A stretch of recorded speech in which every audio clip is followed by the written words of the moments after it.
Hello, this is Ashee from Crafting with Ashee and welcome to this paper crafting tutorial. Thank you for joining me today and I hope this finds you well. Today we're going to be making this little picnic basket that you can see here, and this one here is copper clay and it uses the Floral Delight Designer Series paper, and you can see both ends open up just like that, just like a picnic basket, and then they fold back down. Isn't that cute? I just love this. I've made it before on this channel, but I wanted to make it again using this glorious Floral Delight Designer Series paper. So as I said, the one I've got here is copper clay, but we're going to be making a different variation today, and we're going to be using lemon lolly and old olive.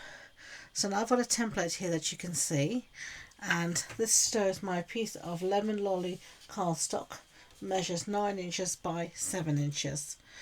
Now we are going to score, and we're going to score on each side at 2 inches.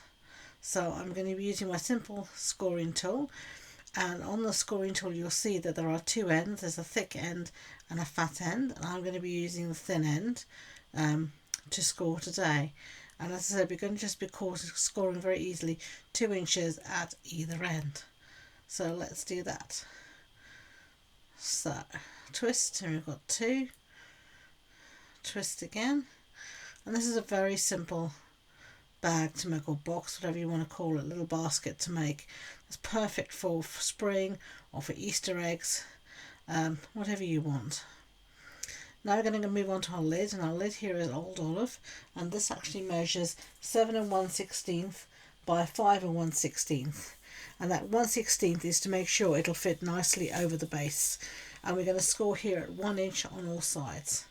You can see I've just done that, and that is all of our scoring done and dusted. Okay, so now we can fold on all of our score lines. So let's bring in our bone folder. As I always say, a good bone folder is invaluable in the craft room. It has many uses, but it is very useful in card making, boxes, bags, scrapbooking, all sorts of paper craft, but it really helps you get a lovely crisp fold. So there you go, we've folded on all 4 of our score lines, and just re-jig everything, and now we're going to fold again on our lid and do exactly the same thing. And you can see here for my lid I've only got 1 inch coming down, so that you'll see some of the base as well. And just make sure that when you're folding our score lines you're keeping everything nice and straight and lined up. Okay, so now we're going to do some cutting. So I'm going to bring my template in here, and again, and if you're unsure about making a box or a bag like this, I would always say make a template first, because that will help you to then understand the construction of the bag, and it will, if you make it out of some cheap cardstock and not out of your pretty cardstock, and then you can understand the construction, and then you can get on and make as many of these as you want. So as you can see, we're going to cut up along the score line to the score line on both sides, and then I'm just cutting this little flap a mitre. So that basically means I'm cutting it at a tiny little angle, and you can see there I'm not cutting away very much, just a tiny little amount.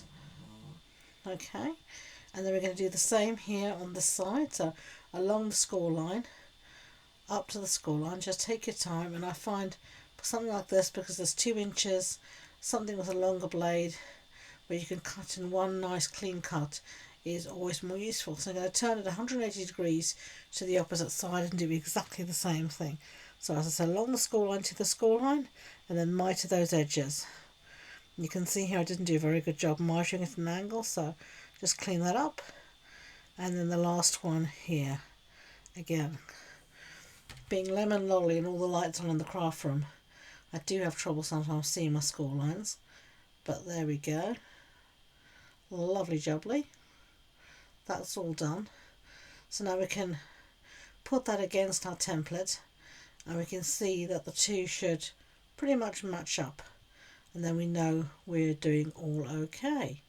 Lovely. Right, so let's move on to our lid. And we're going to do exactly the same for our lid. So let's get that out here, and exactly the same thing we're going to do is just cut along that score line to the score line. And just be careful to make sure the cut is straight, and then you only got an angle cut there on the small little tabs, but you don't want your large tabs to have an angle. You want them to be nice and straight, because those are the ones that are going to be seen. These little angle tabs, they're going to be hidden in the construction of the box or the bag or the basket or whatever you're making. This is a very standard way to make any kind of box, or even bags. It's very, as long as you understand how to construct a box base like this, you could make any box you really want to make, or any squares or rectangles or anything, even hexagonals. It's all very much the same principle. Now the reason we're mitering these corners and cutting at an angle like this is so that it'll make the construction of the box easier. It means if our scoring and cutting hasn't been absolutely exact, and let's be frank, whose is, you won't notice it, because this will give us a little wriggle room, so nothing will be poking out or sticking out where it's not meant to. Okay, so let's move on, and we're going to start to put down our designer series paper. So I'm bringing it here to put down, and this, as I said, is the Floral Delight designer series paper. And I should say all these measurements and supply list will be listed in the blog post, and you can find the link to that in the description box below. So you can see here I'm just lining it up again with my template to check everything is all right, and I've realised I've missed out a score line. No worries, you can bring our trimmer back. There we go, and we're actually going to score here at 3 inches and 4 inches.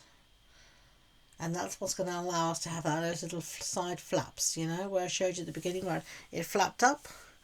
It flipped up like a little lovely little basket. That's going to allow us to do that. So again, we're going to fold on those score lines, give them a good burnish with our bone folder. And then we're going to have to do exactly the same as we did before.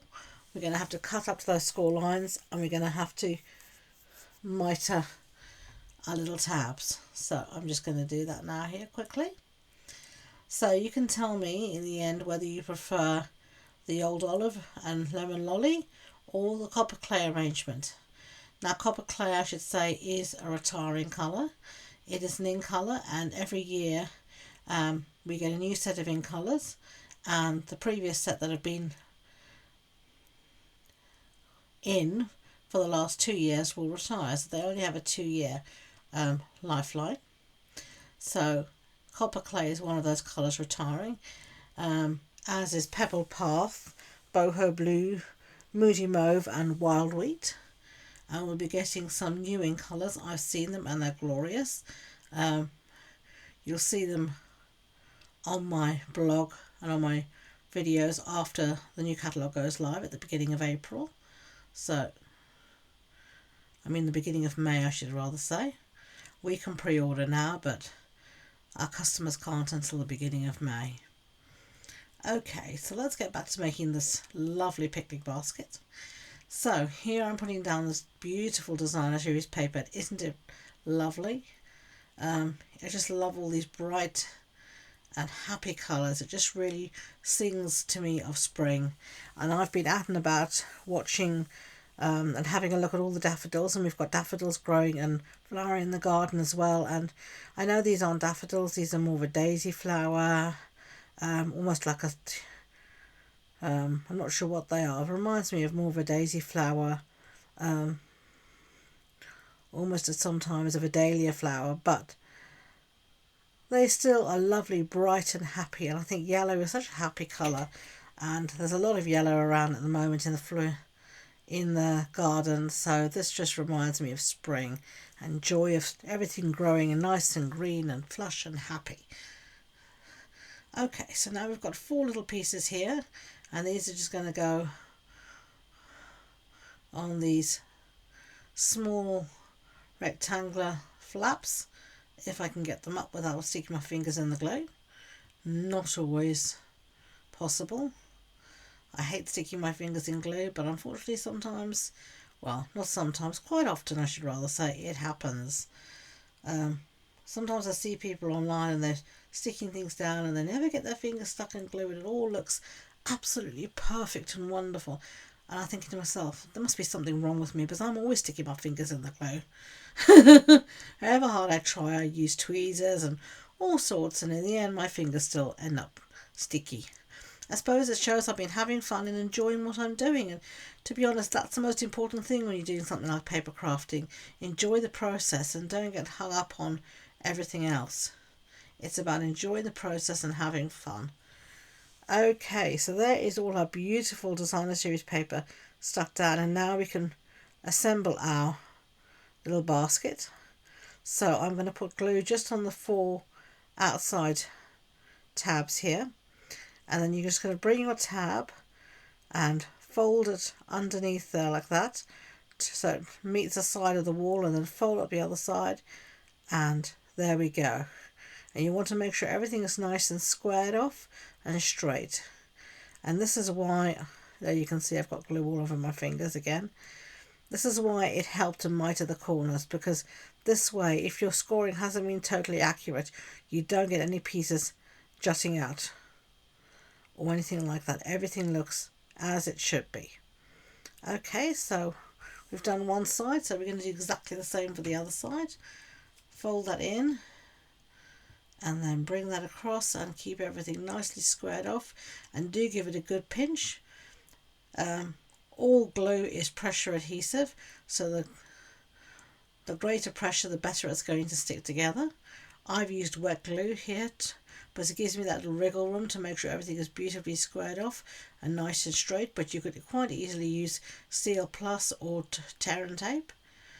And here I'm just fighting my Tombow, and we're going to make the base just exactly the same way as we made the lid now. So I'm putting glue on these 4 big tabs here at the ends. There we go. I'm putting a goodly amount of glue down there because, you know, it's going to be holding some Easter eggs and such like, so I don't want this to come apart. That would just be absolutely awful. So just before, bring the sides together and don't forget that good pinch. There we go.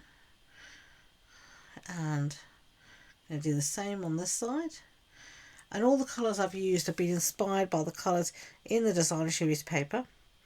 And you can see when you buy a pack of designer series paper, on the back of it, it lists all the colours that are in that paper.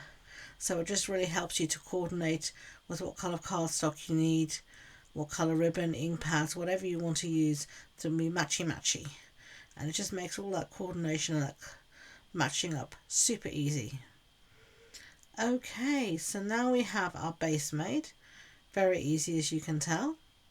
So now we're going to take our lid and we're just going to fit that over the top just like that. Very easy. Now what we want to do here is we're going to lift up one side of this, and I'm just making sure everything is nicely scored. And we're just going to put glue on the outside of those small little tabs that we didn't glue down before.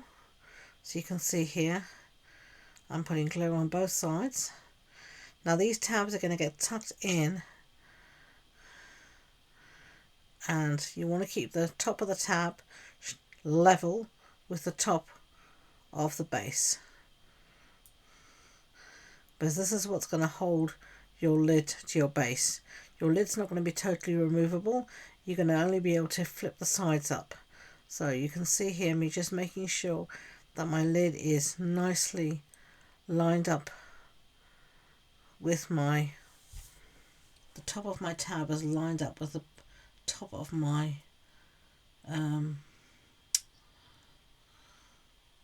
base. And then you're going to fit the two over each other. You can see here, obviously got glue on my fingers, which is why it's causing me some mischief. Okay, right, so now we're ready to make our, what do you call this, a handle. For a minute I couldn't think what it was called, and this is a piece that just measures 1 inch in width, and we're going to see how long we want it to measure in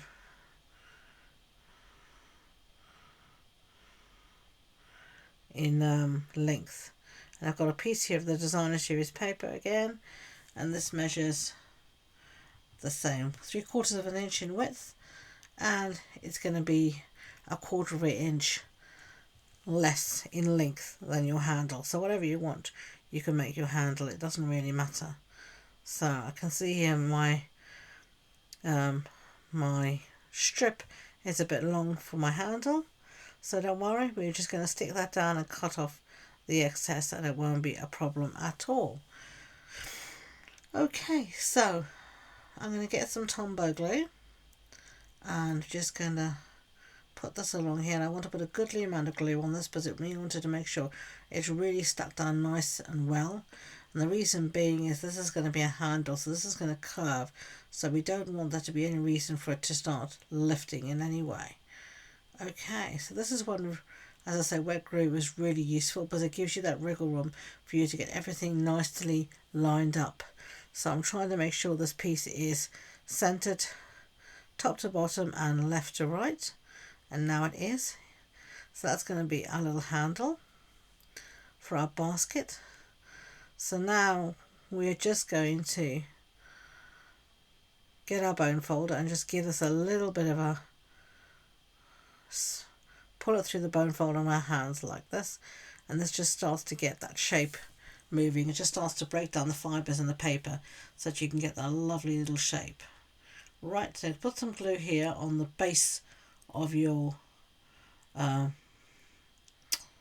you call this thing, of your basket. Sorry, losing my words. I'm doing this voiceover after 10 p.m. at night, and you can see I'm a bit zoink today. So we're just going to fit this in on the other side between the two flaps, just like that. You want to make sure each one is as even as you can, and I'm just lifting that to give it a really good pinch. And whoops,